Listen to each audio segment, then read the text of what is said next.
रामचरितमानस को संत तुलसीदास जी ने एक प्रायोगिक शैली में प्रस्तुत किया हुआ है और इस कारण उन्होंने वेदों में, उपनिषदों में, साहित्यिक संदर्भों में और ग्रंथों में जो कुछ भी उन्होंने प्रेक्षित किया, देखा, उसको वो ज्यों का त्यों रामचरितमानस में प्रस्तुत करना उचित नहीं समझा, बल्कि उसको एक प्रायोगिक ढंग से एक परिकल्पना की और उन परिकल्पना के आधार पर उन्होंने रामचरितमानस में प्रयोग किया और प्रयोग के माध्यम से प्रेक्षण को सत्यापित किया, प्रमाणित किया और फिर इसके बाद वो प्रतिपादित करते हैं। इस संदर्भ में जब हम सर्वोच्च सिद्ध रामचरण रथ को देखते हैं तो संत तुलसीदास जी ने इसे फल के रस में प्रस्तुत किया हुआ है। उनका मानना है कि यह जीवन के ज्ञान रूपी फल से हम जब तक रस नहीं प्राप्त कर लेते हैं तब तक यह जीवन जीने की अंतिम उपलब्धि प्राप्त नहीं होती है और तब तक न हम सुखी हो सकते हैं, न स्वयं तृप्त हो सकते हैं, न दूसरों को तृप्त कर सकते हैं। और इस सर्वोच्च सिद्ध को वो भरत चरित्र के रूप में रामचरितमानस में परिकल्पना करते हैं। तो हमने आपको जैसे प्रस्तुत किया, बताया पहले कि जिस तरह से फल वृक्ष में लगा हुआ रहता है तो कच्चा रहता है जब तक वह भोग प्राप्त करता रहता है, किंतु जैसे ही वह त्याग करने लगता है, भोग से मुक्त होता है, पक जाता है, तो उसका डंठल जो है वह सूख जाता है, वो मुक्त होने के लिए तैयार हो जाता है। तब उस फल को प्राप्त करके उसके छिलके को, गूदे के रेशे को और उसके बीज को निकाल करके रस हम प्राप्त कर लेते हैं। ठीक उसी प्रकार से हमारे जीवन रूपी फल में पहले हमें भोगों को त्यागना पड़ेगा, इसके बाद ममता रूपी डंठल को सुखाकर उसे त्याग करना पड़ेगा, फिर अहंता, विशेषता और कामनाओं को त्याग करके रामचरण रथ को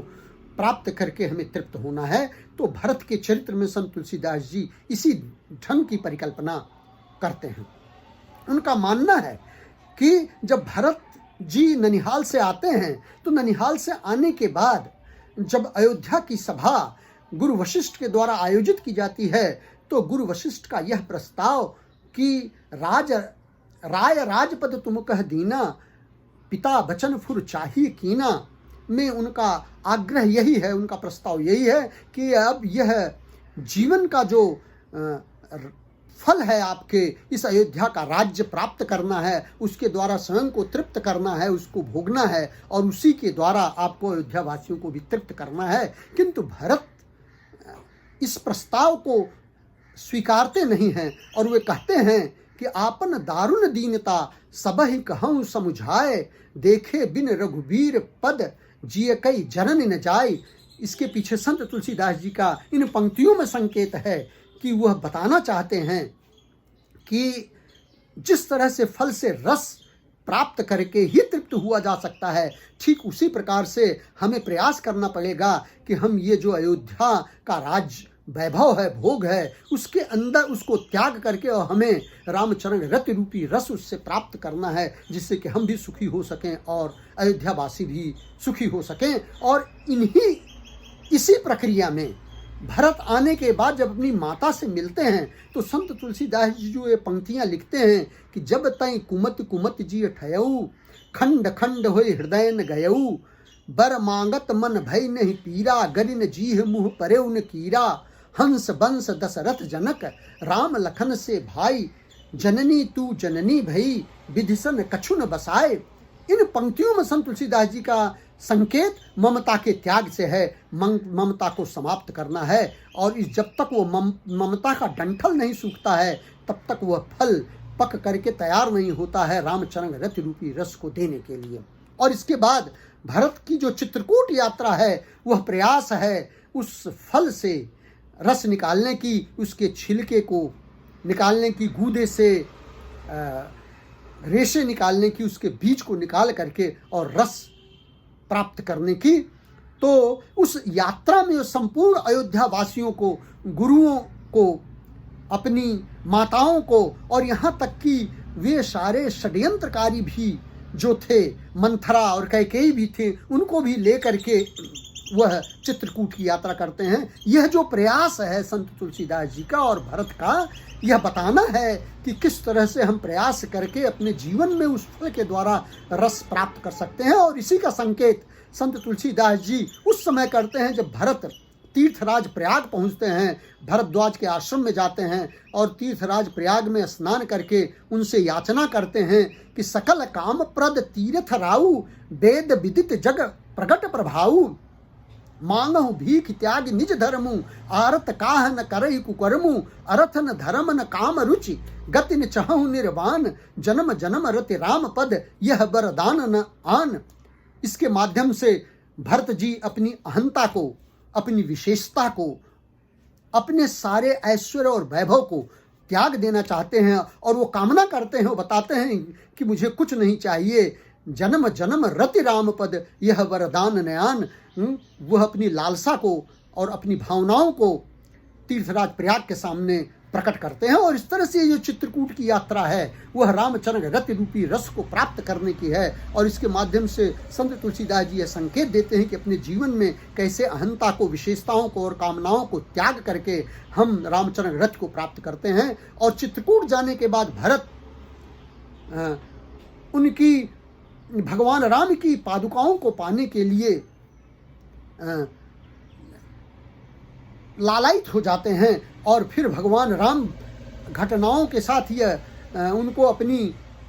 पादुकाएं दे देते हैं और उन पादुकाओं को दे करके भरत प्रसन्न हो जाते हैं। प्रभु करी कृपा पावरी दीनी, सादर सरस सादर भरत शीस धर लीनी, भरत मुदित अवलंब लहेते, अस सुख जस सिया राम रहते। मानो रामचरण रति को प्राप्त करके वो ऐसा सुख प्राप्त करते हैं, वो तृप्त हो जाते हैं। किंतु वह तृप्त हो करके ही संतुष्ट नहीं हो जाते हैं। उन पादुकाओं को वो अयोध्या वासियों के साथ, गुरु वशिष्ठ जी के साथ, माताओं के साथ, मंथरा और कैकेयी आदि के साथ सभी को बिना भेदभाव किए सबको वह रस बांटने के लिए, तृप्त करने के लिए अयोध्या ले आते हैं। और जब संत तुलसीदास जी इन पंक्तियों को रखते हैं कि नित्य पूजत प्रभु पावरी, प्रेम न हृदय समात, मांगी मांगी मांगी मांगी